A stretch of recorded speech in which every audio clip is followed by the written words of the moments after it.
It's November 23rd, 2024, Saturday, and I'm sitting with Mr. John J. Jeckovich in Studio C, and we're reading his book, Their Mother's Sons. Mr. Jeckovich wrote a book approximately 25 years ago. It takes him from age 11 to his full-blown retirement at 100 years old. Mr. Jeckovich is a World War II veteran, Company H, 2nd Battalion, 291st Regiment of the 75th Infantry Division of the U.S. Army during World War II. Mr. Jeckovich is highly decorated from the Battle of the Bulge and others, shot a few times by snipers, stabbed, bombed, still has shrapnel in his leg, trench foot, and frostbite. Mr. Jeckovich was one of the many young teenage American infantry soldiers that freed Paris. Paris was under the control of Adolf Hitler for 4 years. Then later, Mr. Jeckovich moved on to the Battle of the Bulge, got shot up, went to the hospitals in Paris for 4 months, came back. Then him and many other young military soldiers from the U.S. Army knocked down the gates, broke the locks, and released many prisoners of wars. So Mr. Jeckovich lives by the motto, yesterday is history, tomorrow is a mystery, and today is a gift. To open up your book, Mr. Jeckovich, I need your dog tag number. 420965. Thank you. We're on chapter 21, and this is starting a brand new chapter, back upstairs in Christmas.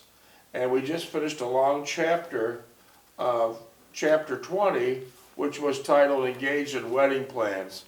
I have a few questions that came in through text about chapter 20. You feel like answering them now? Sure, go ahead. Okay, chapter 20, I got a list of 3 or 4 texts that came in, maybe more. When you're engaged in wedding plans, where were you living at the time? Orleans Avenue, 3063 Orleans Avenue. In Niagara Falls, New York? Niagara Falls, New York. And where was your fiancée living? Buffalo, New York. What street was she on? Coons Avenue. I see. And how did you meet your fiancée? At a double ballroom. I see. And then, how long have you dated? Dated before we got married? Yeah. I'd say about 6 months. Yeah. And then, wasn't that quite a drive from Buffalo to Niagara Falls every day? Oh, yeah, well, gas was cheap then. Gas was 18 cents a gallon. 18 cents a gallon. Wow. But didn't you have to find different places what to do when you met Delphine? It was like a Yeah, it was an everyday chore. You got to find out what you're going to do the next day. You run out of places to do.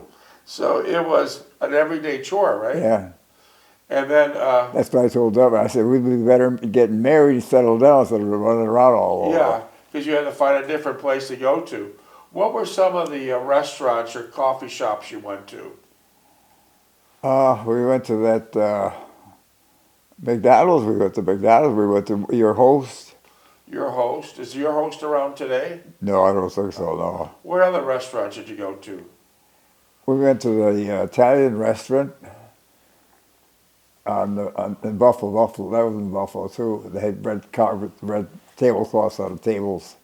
Was that the one called the Red Devil? Yeah. And then, where did you meet Delphine Stulak at? At the double ballroom. Delwyn Ballroom. Was that on the second floor? Buffalo, Second New floor, York, yeah. Main Street? And who was Delphine with when you met She her? was with Agnes and Rosalie. And so that was kind of chore. As months went on, they kind of break up the trio. Yeah. So you could spend some more time with her, right? Yeah. And where did Delphine work at? Grants. All 3 of them worked with Grants. Okay, that's why WT Grants, yeah. That's why they had a friendship. And usually when she got out for work, they asked, why did you meet Delphine always at the back door of WT Grants? Because they didn't want the employees didn't want to have the people meeting their employees at the front door. They wanted them in the back door. I see. And they asked every time you dropped off Delphine would go into the house, and wasn't there always a dog barking? The dog was always barking. That damn dog barked all the time. Every time they come down, anybody start walking down the street, he start barking. So when he dropped off Delphine on every occasion, it was at night, it woke up the whole family. Yeah. I'll be damned. Did Delphine take the dog with her when she got married? No, I said no dogs and no cats. No.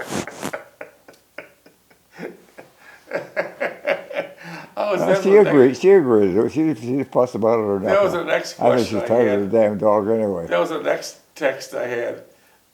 Did Mr. Jeckovich, did you ever have any dogs? No. Did you want dogs? No.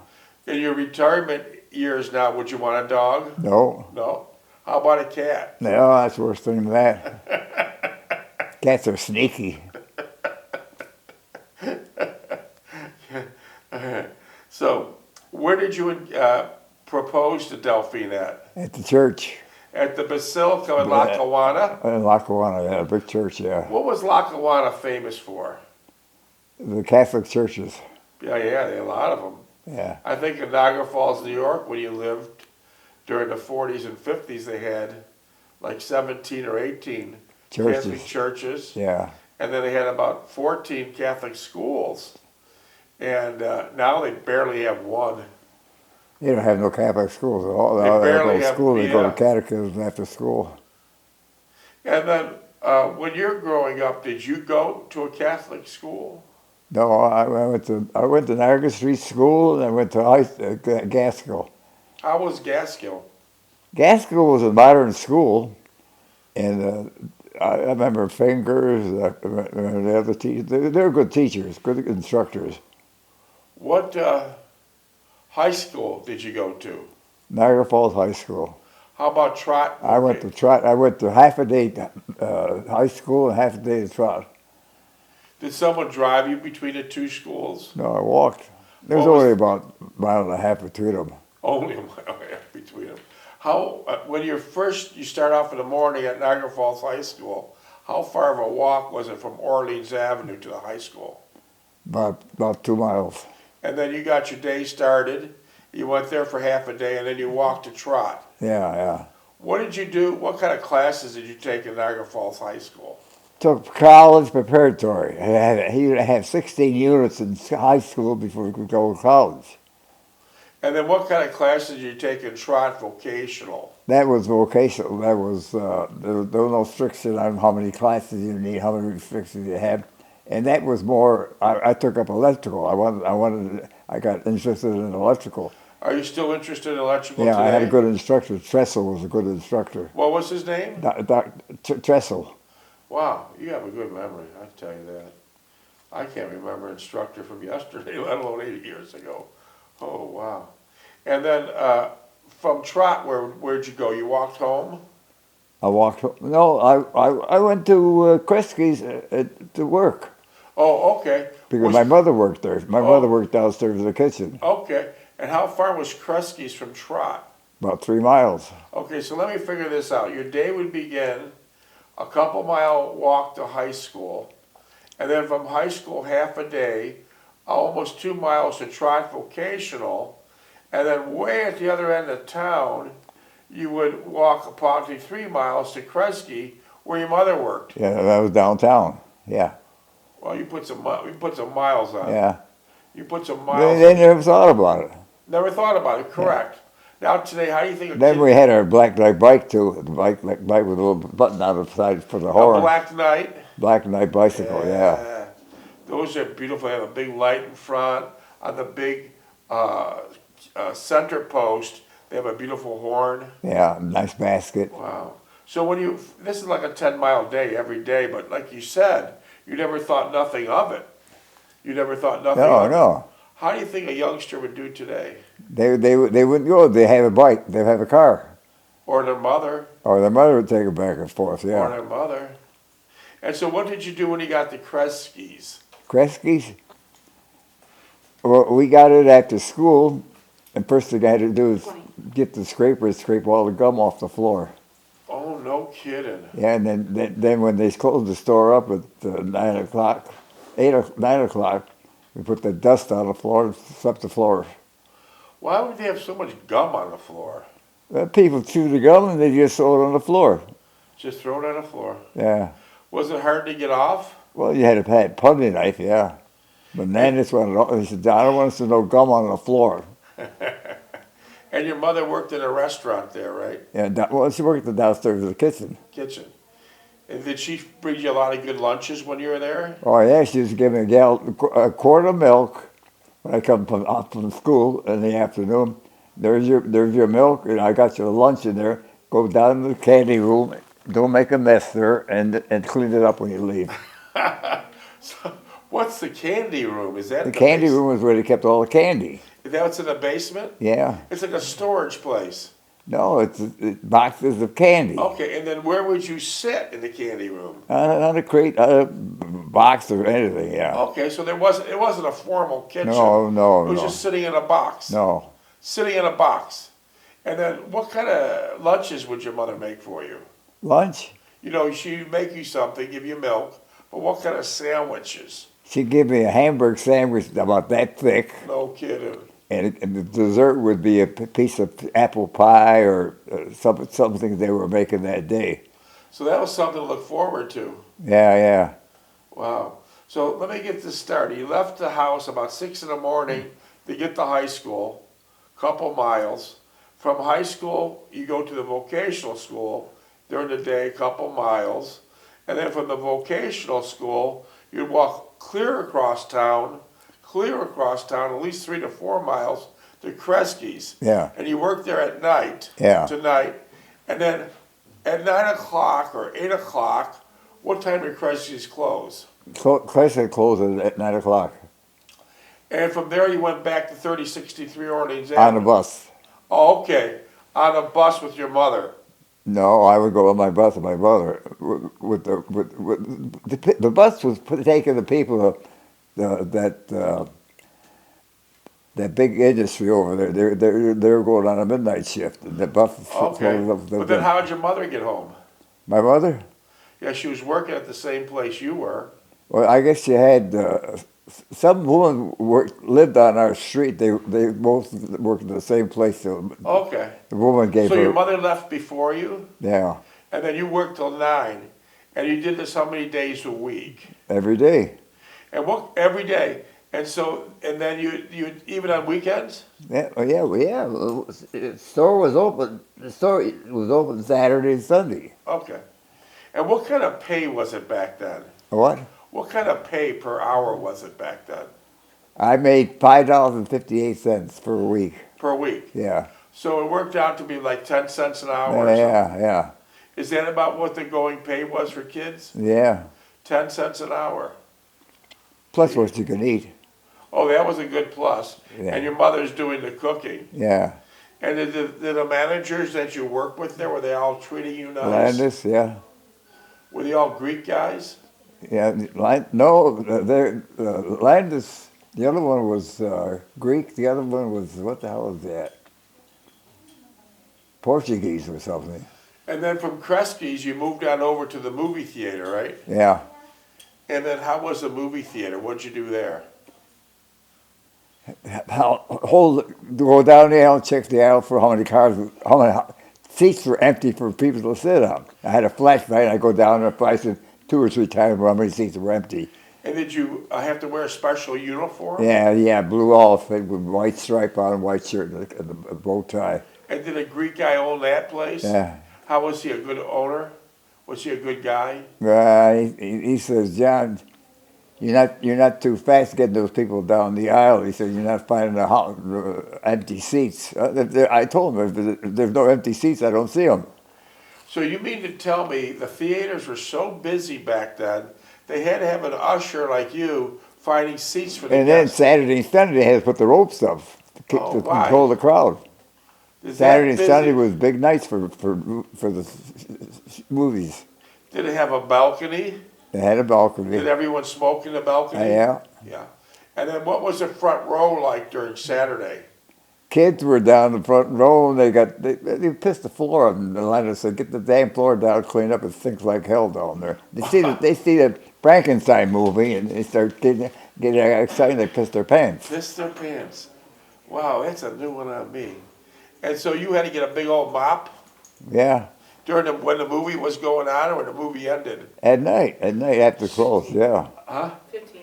So a lot of kids pissed their pants on a regular basis? Well, yeah. Scared. Well, that's where the kids like to go to the movies on Saturday after school, when the school is out. And they sit there and they want the front row because everything looks so big on them then, yeah. Did you ever go to the movie yourself? Or did you just work? Yeah, I went by myself a couple of times. And Yeah. how was it? Nice? Well, yeah, it was lonely to go by yourself, yeah. Did your mother take you to the movie? No, I took my mother Tuesdays for the dish. She went to Capitol Theater every Tuesday night to get the dishes, collected the dishes. So let me try to understand this. Every Tuesday, when you worked in the service, you would go with your mother because she was getting a dish collection. Yeah. When she'd go buy a ticket, they'd give her a dish. Yeah. Because those are the dishes that you ate your dinners with? Yeah. They must have been nice dishes. Yeah, they were good dishes, yeah. So I wonder what happened to those dishes. Well, who knows? What happened to a lot of that stuff? Yeah. So did you like the Kresge's or the movie theater job better?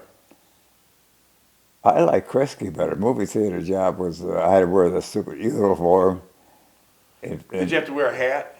No, I had a bow tie on. And so if you weren't finding the seats fast enough, the manager would get angry. No, he said, John, you got to find those seats. I said, well, there's a little seat there, I can't find it. If there's no seats, what could you do? Yeah. And it was that No, busy. they roped them up. Then they put the ropes up and keep the crowd controlled. And what was the snack bar like? Yeah, it's quaint. It was in the lobby. Did they have like Popcorn, candy, and stuff like Did the that. kids make a mess out of with it? Oh yeah, they bring popcorn in there, and that position they just throw it on the floor. And so at night, how long did it take to clean up this movie theater? Well, we cleaned it up half-assed, and then they had crew come in the morning before it opened up. They actually did that job. They cleaned everything up. But you did like a small job. Yeah, picked up the heavy stuff up. Yeah. So was smoking upstairs in the balconies, but many times in those movie theaters, people try to sneak into the back door. Did that happen? Free. What? Free, you mean? Yeah, try to sneak into the back door so they didn't have to pay. Oh yeah. Well, no, they locked the door after a while. Yeah, they put a big light on it and everything. So, but what could have been a problem. Yeah. That could have been a problem. So Kresge's and the movie theaters were right next door. Yeah. So this was downtown Main Well, Street. they're stranded in Cataract. Yeah. This was downtown Main Street, Niagara Falls, with diagonal parking, and when the businesses were going very, very strong. Yeah. People everywhere. Department stores all over. Sears, Montgomery Wards. Yeah. Very, very busy. Now what is it like? Now? Yeah. It's gone. Gone. It's gone. The politicians ran Niagara Falls into the ground. If you go on the Canadian side, it's all good or different. That's a good point. When you go to the Canadian side, it's like Disney. The streets are immaculate. Tons of stores, souvenir shops. How many souvenir shops you think they got in Niagara Falls? They had two right near the falls. But now none. No, yeah. Niagara Falls, New York was noted as the honeymoon capital of the world. And the politicians ran it into the ground. Yeah. They had that beautiful falls, the most beautiful given falls in the world. And they just didn't capitalize on it. No. And they ran everybody out. I think the population of Niagara Falls is less than 9,000. And most of the streets are boarded up. And it looks like one 10 minutes. big ghetto. Yeah. And the Chinese bought about the majority of Niagara Falls, and they just fenced it in, and it is Put dry cleaners in, yeah. Yeah, it is a mess. But you did have your business in Niagara Falls. How was it back then with duplex giant wash? Well, I never closed the door and I never turned the lights off for 18 years there. I For never 18 years? got lit it up or nothing. How do you think it would be today? How you couldn't do it? Would you get robbed? You get right. They pulled the cigarette off the wall now. pull the money off the Yeah, machines. and then they make a get out. The kids would come in there, sit on the benches, not working there, just to hang around, fool around, drink the pop, do this there. And scare off the customers. Yeah. So back then, that door never locked for 18 years, and it was self-service. You weren't there all the time. You weren't there all the time. No, it was open. Yeah. So if you did this today and left the laundromat open for 24 hours with no attendants, what would you have left? You don't have nothing left. Nothing They take the wash machines out. They take the washing machines out. But you had some very unique and expensive washing machines. Weren't they gravity fed? Gravity? Yeah, it was gravity. That's why I put them on a 2-foot pad. That's And that's the why I best needed thing. a post down in the basement. That's the best thing to do is have And gravity. then DeLuca said, I want to charge you more because I'll put a restaurant down there. So you put down a restaurant down that stupid cellar. Never happened. Yeah, that DeLuca was a pain in the ass. So DeLuca was so-called minister, right? Yeah, So-called yeah. minister. He screwed everybody. And he screwed everybody, but he was a minister of the church. And what did he say to you when you said, "Hey, damn, I'm tired of this damn stuff"? He said, John, don't use the Lord's name in vain, please, please say it. In other words, he's stabbing you in the back and wearing his religion on his sleeve. Yeah. How many times did he sue you? How many times? Yeah. I was in court with my lawyer, with the guy. I didn't know him, but he was in my division. I didn't know him until I got home. And he sued you a he lot. said, John, you got to hear that son of a bitch because he's a pain in the ass. So he sued you a lot. Yeah. And what were some of the reasons why he was suing you? He sued me for the post down in the basement. He sued me because I didn't have enough heat. I didn't have this. I didn't have that, and I left the door open all the time in the front instead of locking it up. I said I opened it up. That was 24-hour service. But prior to you coming and remodeling his building, that was vacant for That building was sitting there for 20 years as a 20 furniture years store. with Yeah, no tenants. I spent $1,500 just take the balls off, take the junk out of there. 20 years with no tenants. Yeah. Yeah, it sounds like a minister. God, I run when I hear those guys tell me they're a minister. I just run. Every one of them is screwed me all the Why? time. I don't deal with ministers. They're always stabbing you in the back. Yeah. It's just a rule of thumb.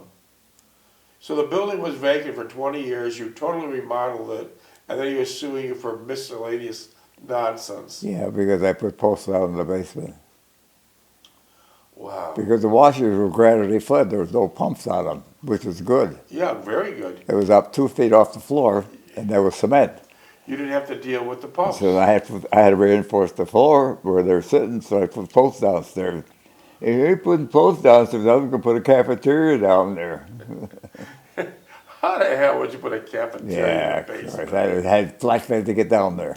But it was a nice location because you could hear the roar of the falls.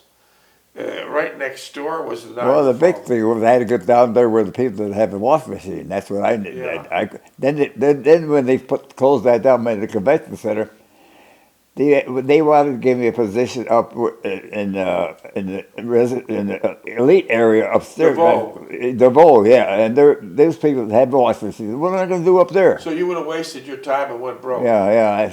See, when the city bought the property where Mr. Jeckovich had his laundromat, they forced him out because they put a civic center in there. Yeah. And how did the civic center And go? folded up. Folded up. The civic center, with the great ideas of some retarded politicians, closed down all these businesses, one after another, for the civic center. And the civic center was nothing but a big white elephant, put all these families out of business for some genius's idea in City Hall that just didn't work. Well, the people that put the business in made the money on the business. When they couldn't do it anymore, they left the business open. Yeah. And it was all worn down. And right across the street from you was the police and fire department. Did they bulldoze down that too? No, the police department was good, and the fire department was good. I told the guys in the fire department, anytime you want to wash your clothes, if I'm not there or the wife's not there, I'll give you the numbers and I'll give you something to you activate those machines. Oh, that was great. Did they take advantage of it? Did they? Yeah, sometimes, yeah. And did you have a pizza shop next to you? No, there was a motorcycle shop Yeah. at first. And then when they put the pizza shop, that's when the trouble started. Because they were trying to grab the money out of the coin changer to go do the pizza shop for the machines they had in For the there. pinball machines. Yeah. Yeah, now it's making sense. I would have loved to see that motorcycle shop. Oh, You know, back in that the guy was 50s. nice. I Yeah. would love to see those old Harley bikes looking and coming in and going. That would have been really nice. That'd be really nice. And then did you have one funny experience with your Volkswagen taking off by itself at the laundromat? Yeah, I go outside. Where the hell's the car? And in the middle of the street, the cops had it roped off. The car started off with the ignition, with the battery. In gear, Yeah, and just took off. I had it in gear too. And just took off. Minutes, please. 4. Okay, let me read one page here so I at least can get one page. Chapter 21, back upstairs in Christmas. Wouldn't you rather have a large formal wedding in a hall with a band that all goes with it? I thought every woman wanted that. Who was that? Who was that talking? You're asking Delphine this. Yeah, See our chapter 21? yeah, okay. Okay. Wouldn't you rather have a large formal wedding in a hall with a band and all that goes with it? I thought every woman wanted that type of wedding. I don't think the idea of a large wedding is that critical or important, she responded. It's the act that two people are becoming joined for life that is really important, and the formal declaration of that union outside of a religious ceremony is incidental and unrelated. I liked what she was saying, and I reached over and kissed her and held her, saying, not everyone would think as you do. To the most, they would want a large wedding and a bigger and more pretentious. Oh, yeah. Better. Bigger weddings they Yeah. want, right? Did your brother have a big wedding? Yeah, he had a big wedding in Pennsylvania. How did that go? Well, he had all his friends from where he works, Pittsburgh Plate Glass. Was there a lot of drinking? Yeah, oh yeah. Oh, okay. There was no drinking at your wedding, was there? Huh? There was no drinking at your wedding, was there? No. Okay. She said nothing as we both glazed through the misted windshield, reflecting the dim light from the overhead street light at the next house. It's getting late, she whispered, and you have a long drive ahead of you, and it's getting foggy. Just a while longer, I insisted. I won't see you for a whole week. Why won't you see her for a Well, whole week? I'm working at super shift work. And it's midnight, right? Yeah. Yes, I know, she sighed. I think it's terrible the way you work. Get used to it, I declared. You'll soon be part of it. Spending many lonely nights by yourself. Well, she had your mother. Yeah. So Well, that was best thing for my mother. Yeah. I'll be different. It'll be different then. I know I'll be able to see you when you come home, she declared, holding on to my arm. I kissed her gently, not wanting to let her go. Let's elope now, I stammered. We can figure all this out when we get back from our honeymoon. She laughed at my statement, not taking me seriously at all. That I don't approve of at all, she stated bluntly. I think it's thoughtless and foolhardily. You'd better go now. The fog is getting thicker, and it must be worse outside of town. It was getting thicker, and I could imagine how it would be on the boulevard all the way home. Was the boulevard always foggy? Oh yeah. I reached over and kissed her, and I'll call you on Tuesday night about 7, I said hurriedly. Where would you call her from? Grand Central Station. When you went to the train station, 3 seconds. 30 seconds? When you went to the train station to call her, was there a lot of people using the phones there? No, there's only one phone in there. And you had a whole wad of quarters, right? Well, I only spent 3 minutes talking to her, yeah. Okay, but you always went to the Grand Central Station. Yeah, I didn't fall a call from home at all. And that wasn't far from your house, right? No. That was interesting, Grand Central Station. We'll pick it up tomorrow. Okay, well,